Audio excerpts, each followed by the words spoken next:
Let's chika o may init ang showbiz world matapos kumalat ang shocking na usap-usapan tungkol kay Donnie Pangilinan kung saan may mga netizen na nag-uugnay sa kanya sa isang misteryosong revelasyon sa pag-ibig.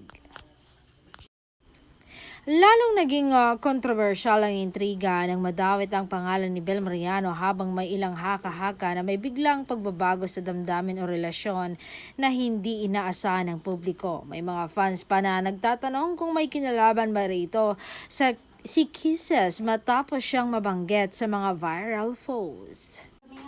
Ayon sa eagle-eyed viewers, may mga clues sa interviews at recent sightings na tila may tinatagong kwento sa likod ng mga ngiti at pahayag. Coincidence lang bang lahat o may mas malalim na katotohanan na unti-unti nang lumalabas?